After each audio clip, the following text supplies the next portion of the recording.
Hello guys, welcome to technical minds. कैसे हैं आप सब लोग? तो गाइस ये एम्प्लॉय मैनेजमेंट सिस्टम का नेक्स्ट वीडियो है, ठीक है। इससे पहले मैं already I think 6 to 9 videos बना चुका हूं, जहां पे मैंने सारी डिटेल्स आपको one by one complete details बताई थी, ठीक है। और आज की वीडियो में क्या करने वाले हैं गाइस, हम आज की वीडियो में सिंपल हम देखेंगे जो भी अटेंडेंस की डिटेल्स हमने एम्प्लॉय की अपने डेटाबेस में फिल कर रखी हैं ऑलरेडी, उनको कैसे चेक करते हैं। अगर यहाँ पे मान लो आपके बहुत सारे एम्प्लॉयज़ हैं आपकी कंपनी में, ठीक है। आपने यहाँ पे मल्टीपल्स एम्प्लॉयज़ की डिटेल्स रख रखी है, मान लो यहाँ पे 100 टू आई थिंक काफ़ी सारे डेटाज हैं यहाँ पे। इस तरह सपोज करो तो वहाँ पे सभी की डिटेल्स को इस वाले पैनल में कैसे शो करेंगे, और किसी एक पर्टिकुलर बंदे की डिटेल्स हमको शो करनी है कि वो बंदा कितने दिन अपसेंट और कितने दिन प्रेजेंट रहा है अपने हमारे कंपनी में, किसी भी कंपनी, तो उसकी डिटेल हम कैसे चेक करेंगे यहाँ पे, ठीक है। मान लो आप अपनी ही क्लास में, आपकी क्लास में लगभग 100 बंदे हैं, ठीक है। 100 बंदों की डिटेल्स आप एक महीने तक डिटेल्स फिल करते हो, तो 100 बंदों की एक महीने तक कितनी डिटेल्स हो जाएंगी वो आप मल्टीप्लाई करके चेक कर सकते हो। तो वहाँ पे चेक करना किसी एक बंदे की डिटेल बहुत मुश्किल हो जाता है, ठीक है। तो उसके लिए हमने वहाँ पे लॉजिक लगाया कि आप एक पर्टिकुलर बंदे की आईडी यहाँ पे फिल करोगे। जैसे ही सर्च बटन पे क्लिक करोगे तो आपकी उसी एक पर्टिकुलर बंदे की डिटेल यहाँ पे फिल होकर आएंगी। अभी तो एक ही डिटेल फिल कर रखी है, तो एक ही डिटेल्स हो रही है। अब यहाँ पे जब मल्टीपल डिटेल होंगी तो सारी मल्टीपल डिटेल्स आ जाएंगी यहाँ पे, तो आप वो चेक करने की जरूरत नहीं है कि वन बाई वन आप उसमें से डिटेल्स को चेक कर रहे हो कौन सा आईडी का एम्प्लॉय कब अटेंडेंस कब उसकी अपसेंट थी, ठीक है। वो नहीं करनी, सिंपल वन बाई वन आप चेक कर सकते, आप पर्टिकुलर चेक कर सकते हो यहाँ पे, ठीक है। तो आज की वीडियो में हम ये वाला फ्रेम बनाने वाले हैं गाइस। इससे पहले मैंने आपको अटेंडेंस वाली क्लास में जाकर टेक अटेंडेंस पे जब आप क्लिक करते हो तो यहाँ पे जो एक फ्रेम ओपन होता है वो मैंने बताया था आपको अपनी लास्ट वाली वीडियोस में, ठीक है। जैसे कि मैं यहाँ पे इसको ओपन करके दिखाता हूँ कौन सा फ्रेम था वो। तो इससे लास्ट वाली वीडियो में जो इससे पहले बनाई थी उसमें ये वाला फ्रेम हमने देखा था। यहाँ पे हमने अटेंडेंस की डिटेल फिल की थी, जैसे मैं यहाँ पे एक डिटेल्स और फिल कर देता हूँ इस वाले बंदे की, ठीक है, जिसकी आईडी 9 थी। तो डेटा इंसर्ट सक्सेसफुल हो जाएगा हमारा, ठीक है। पर उसके बाद जब हम यहाँ पे आके चेक करेंगे तो सारी डिटेल्स यहाँ पे शो होनी चाहिए हमारी, ठीक है। तो यही वाला फ्रेम आज की वीडियो बनाने वाला, बहुत ही ईजी है। सारी कोडिंग में one by one line by line करके बताऊंगा आपको कैसे बनाना है। इसका इंटरफेस कितना अच्छा लग रहा है, वो सारा इंटरफेस कैसे डिजाइन किया है मैंने, कैसे डिजाइन आपको करना है, और कलर वलर इसका, और नीचे कैसे हमने टेक्स्ट फील्ड ऐड किया, बटन पे क्लिक करने तो कैसे डिटेल्स आ रही हैं, फैच कैसे हो रही है, यहाँ पे टेबल्स कैसे बनाई है, सारी डिटेल्स आज की वीडियो में बताऊंगा। वीडियो प्लीज़ आप पूरी एंड तक देखना, और एक रिक्वेस्ट है मेरी आपसे, वीडियो थोड़ी सी भी हेल्पफुल लगे प्लीज़ लाइक जरूर कर देना, और अपना अच्छा सा फीडबैक कमेंट बॉक्स में जरूर लिखना, ठीक है। और हो सके तो चैनल को जरूर सब्सक्राइब कर लेना। इससे पहले मैं ऑलरेडी पूरी सीरीज बना चुका हूँ इस प्रोजेक्ट की, आप लोग स्टार्टिंग से देख सकते हो अगर आप नए हो तो, ठीक है। आपने अभी तक कोई वीडियो नहीं देखी तो, ठीक है। सबसे पहले क्या करना है इस मेरे को अपनी एक न्यू क्लास बना लेनी है, सिंपल। अब जब आप होम पेज पे जाओगे, अगर आप स्टार्टिंग से वीडियोस देख रहे हो तो यहाँ पे व्यू अटेंडेंस वाली क्लास पे एरर आ रही, क्योंकि अभी ये वाली क्लास बनी हुई नहीं है, ठीक है। सिंपल इसको मैं यहाँ से क्लास बनाता हूँ, एम्प्लॉय मैनेजमेंट पे जाकर राइट क्लिक करना है, न्यू पे जाना है, जावा क्लास, ठीक है। यहाँ पे आके सिंपल आपको क्लास का नाम लिखना है और फिनिश कर देना है, आपकी क्लास बन जाएगी कंप्लीट, ठीक है। इसका मैं स्ट्रक्चर तैयार कर लेता हूँ, पूरा जो स्ट्रक्चर जितने मेथड्स हैं लाइब्रेरीज हैं वो यहाँ पे लिख लेता हूँ पहले।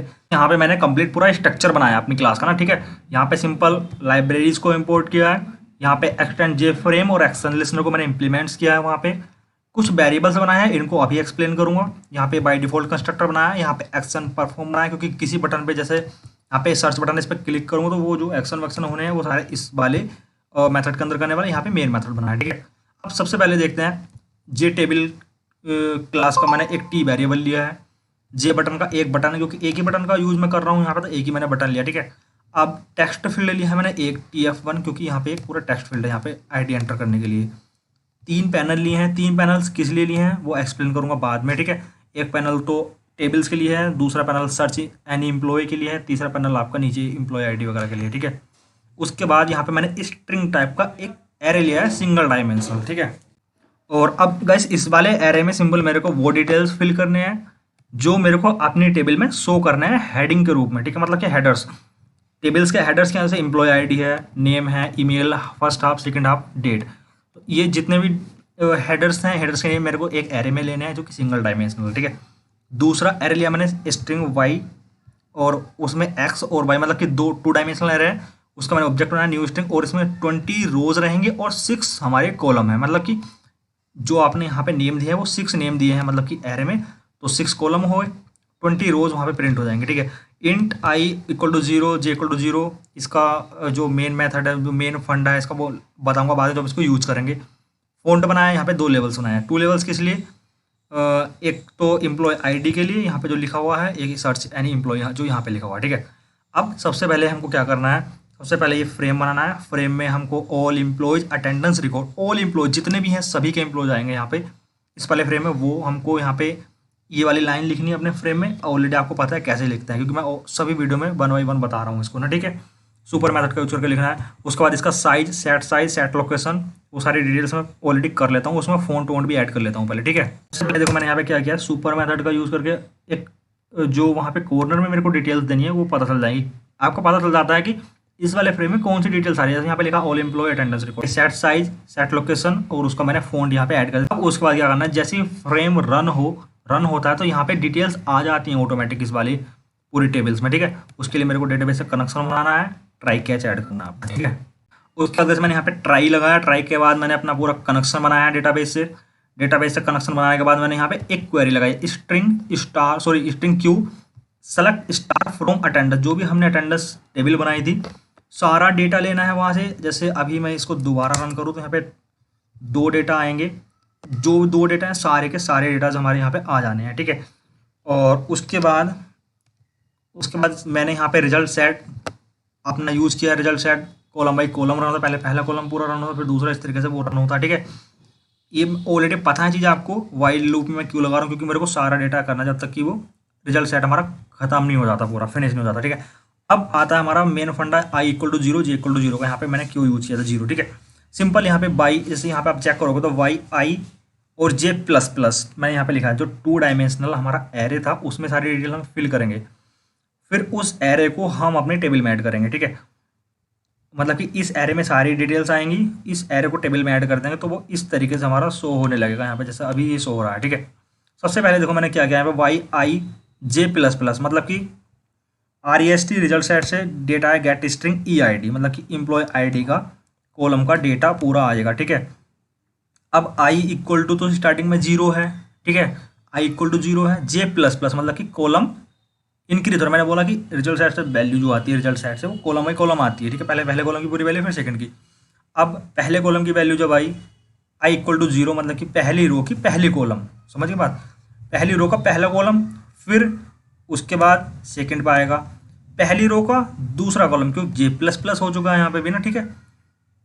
इसी तरीके से सारी वैल्यूज मेरे को यहाँ पे फैच करनी है, जैसे कि पहली रो का दूसरा, फिर पहली रो का तीसरा कॉलम। i तो 0 ही है, j हर बार बढ़ रहा है, ठीक है। जब एंड हो जाएगा, यहाँ पे एंड होएगा पूरा, पहली रो जब कंप्लीट हो जाएगी जी यहाँ पे, तो यहाँ तक पहली रो कंप्लीट होगी। उसके बाद क्या किया मैंने, i++ कर दिया, j को स्टार्टिंग से 0 कर दिया, मतलब कि i पहली रो कंप्लीट हुई, i++ मतलब कि i सेकंड वाली रो पे आ जाएगा, j कर दिया 0 मतलब कि j फिर इस वाले कॉलम से चलेगा, ठीक है। समझ गए ना आप सारी बात। तो ये मैंने किया था i++ j = 0 कर दिया, और इसीलिए मैंने यहाँ पे वैल्यू स्टार्टिंग में स्लाइस कर दी थी मैंने 0, ठीक है। उसके बाद टेबल में t = new table j table, उसमें मैंने y और x, पहले y ऐड करना है 2 डायमेंशनल, फिर आपको करना है सिंगल डायमेंशनल, मतलब एरेज का हेडर है, ठीक है। दोनों के मैंने यहाँ पे वेरिएबल ऐड कर दिए, ठीक है।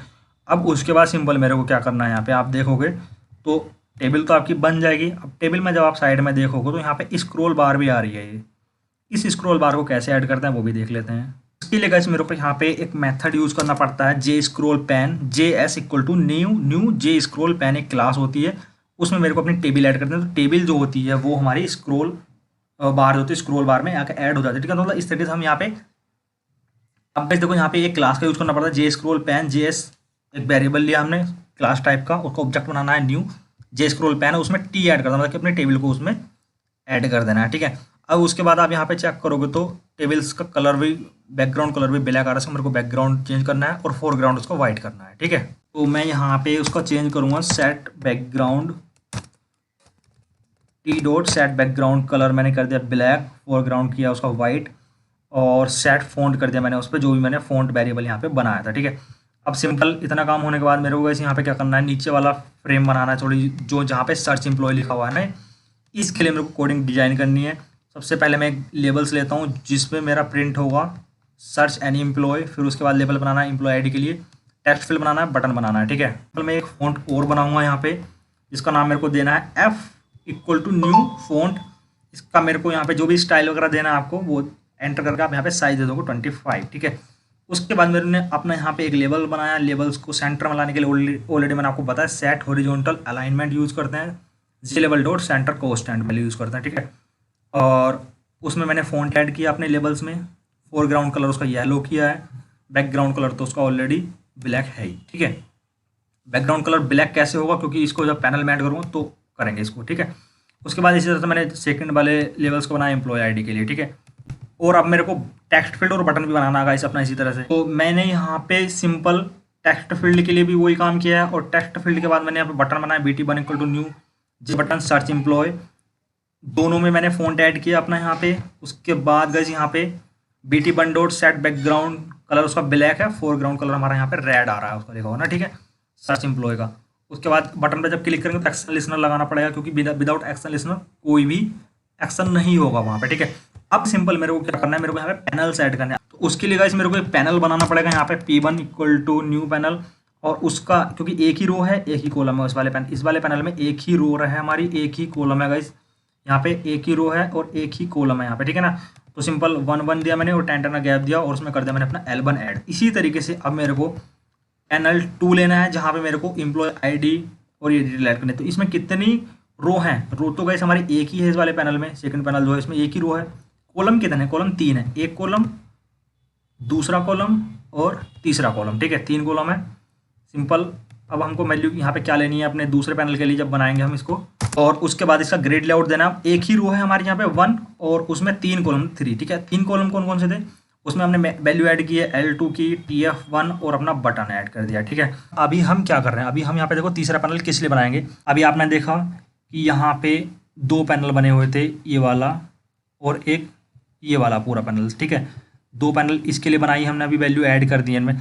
तो ये तो अलग अलग हो गई सारी चीज़ें ना। अब मेरे को क्या करना है, इसको मैं नॉर्थ में या फिर सेंटर में इसको कैसे ऐड करूँ। तो सिंपल मेरे को क्या करना है, इस वाले पैनल को, फर्स्ट वाले को और सेकंड वाले पैनल को एक कंप्लीट पैनल में ऐड कर दूँ, जो कि कंप्लीट पैनल रहेगा मेरा इतना। इस वाले पैनल में मैं इन दोनों वैल्यूज़ को ऐड कर दूँगा, ठीक है। वो कैसे करते हैं वो यहाँ पे देखने वाले हैं अपने कोड में। सिंपल एक तीसरा पैनल मैं बनाऊंगा यहाँ पे। तीसरा पैनल बनाने के बाद, क्योंकि उसमें देखो मेरे को क्या करना है, 2 ही रोज ही आएंगी। मान लो ये पूरा पैनल एक रोज समझ लो, ये पूरा पैनल एक रोज समझ लो, 2 रोज हैं और कॉलम तो एक ही, क्योंकि पूरी एक रोज आ रही है यहाँ पे, ठीक है। उसमें मैंने ऐड कर दिया अपना P1 पहला वाला पैनल, दूसरी रो में ऐड कर दिया मैंने दूसरा वाला पैनल, ठीक है। अब सिंपल जब दोनों पैनल ऐड हो चुके हैं एक पैनल में, तो अभी मेरे पास क्या चीज़ बची है, यहाँ पे आप देखोगे तो ये पूरा एक पूरा पैनल है और पूरी टेबल है। अब सिंपल मैं क्या करूँगा, बॉर्डर लेआउट में अपनी टेबल को सेंटर में ऐड कर दूंगा और इसको मैं साउथ में ऐड कर दूंगा, ठीक है। आई नो थोड़ा सा कॉम्प्लिकेटेड हो गया, बट आप एक बार वीडियो दोबारा से गो थ्रू करोगे तो आपको चीज़ें पता चल जाएंगी, ठीक है। सबसे पहले तो मैंने इनके बैकग्राउंड को ही चेंज किया है वहाँ पे। उसके बाद मैंने पैनल P3 को साउथ में ऐड कर दिया है, ये वाला था साउथ में ऐड। और ऐड JS मतलब कि जो हमारा यहाँ पे हमने स्क्रॉल बार ऐड किया था, उसमें टेबल को ऐड कर दिया था, उसको मैंने सिंपल ऐड किया। फिर आप इसको सेंटर में भी ऐड कर सकते हो, कोई इशू नहीं है, बाय डिफॉल्ट सेंटर ही होता है, ठीक है। तो गाइस अभी देखो मेरा इतना सब कुछ काम तो हो चुका है, ऐड वैड हो चुका। अब अगर मैं यहाँ पे कोई वैल्यू ऐड करके, कोई वैल्यू टाइप करके यहाँ पे सर्च बटन पे क्लिक करूँगा तो एक नई क्लास ओपन होती है, मतलब एक न्यू फ्रेम ओपन होता है, जहाँ पे ये वाली डिटेल्स आती है हमारी फैंचो के ना।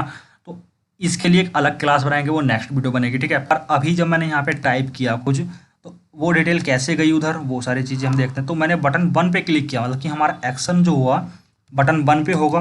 तो वो वैल्यू जो लिखी थी मैंने वहाँ पे, जो वैल्यू मैंने यहाँ पे लिखी थी, उसको एक वेरिएबल में स्टोर करना है पहले मेरे को।